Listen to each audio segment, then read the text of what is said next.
Hello. So today we'll be looking at um, economic cycles and what it is about and what we get to see and know about it.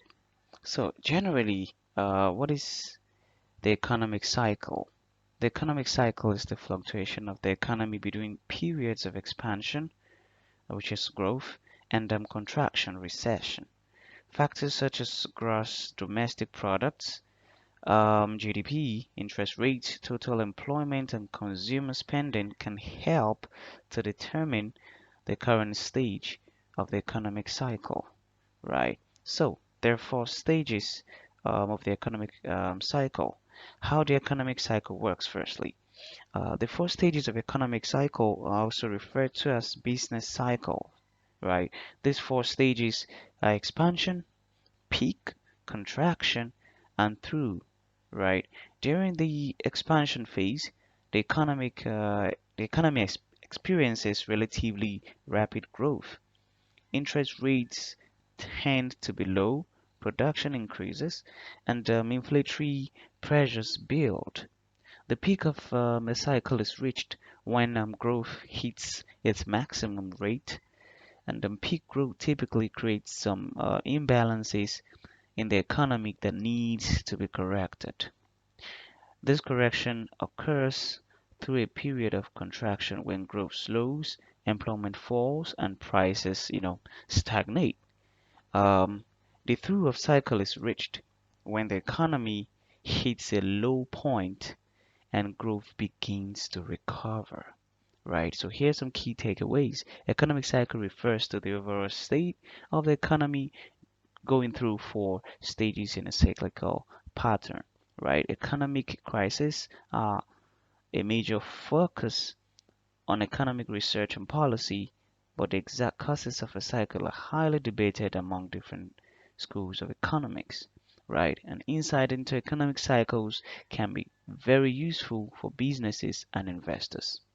So, the National Bureau of Economic Research (NBER) is the definitive source of setting official dates for U.S. economic cycles measured primarily by changes in the gross domestic product, the GDP, and NBER measures the length of economic cycles from from through to through or peak to peak, sorry. And from the 1950s right to the present day, U.S. economic cycles have lasted about 5.5 years on average. However, there is a wide variation in the length of cycles. So here are the examples of economic cycles. The monetarist school of economic thoughts ties the economic cycle of the credit cycle. Changes in interest rate can reduce or induce economic activities by making borrowing of household businesses and the government more or less expensive. So adding to the complexity of interpreting business cycles, famed economist and pro-monetarist um, Irving Fisher argued that there are no such thing as equilibrium and therefore cycles exist because the economy naturally shifts across a range of disequilibrium as producers constantly over and over invest and over or underproduce as they try to match ever-changing consumer demand. So that is just a brief one, and also here's some special form of considerations, right? Government and major financial institutions use various means to try to manage the cause and effects of economic cycles. One tool of the government's disposal is fiscal policy, right? So, to attempt to end the recession, the government can employ uh, expansionary fiscal policy, which involves rapid deficit spending. You know, conversely, it can try to use um, contractionary fiscal policy to stop the economy from overheating during expansions by taxing and running a budget surplus to reduce aggregate spending. Central banks try to use monetary policy to help manage and control the economic cycle. And when the cycle hits the downturn, the central bank can lower interest rates or implement expansionary monetary policy to boost spending and investment. And during expansion, it can employ, contractionary monetary policy by raising interest rates and slowing the flow of credit into the economy to reduce um, inflationary pressures and the need for market correction. And during the time of expansion, right, investors seek to purchase companies in technology, capital goods, and basic energy. During time of contraction, investors look to purchase companies that thrive during recessions, such as utilities, financials, and health care. Businesses that can track the relationship between their performance and business cycles over time can plan strategically to protect themselves from approaching downturns and position themselves to take maximum advantage of economic expansions. For example, if your business general follows the same economic cycle as the rest of the economy, then warning signs of an impending recession suggest that it is not good time for you to expand your business, and you might instead be better served by building up a cash reserve, against tough times, right? So, checking another article, which was actually prepared by Investing, we're also told that you know understanding market cycles actually is a form of a theoretical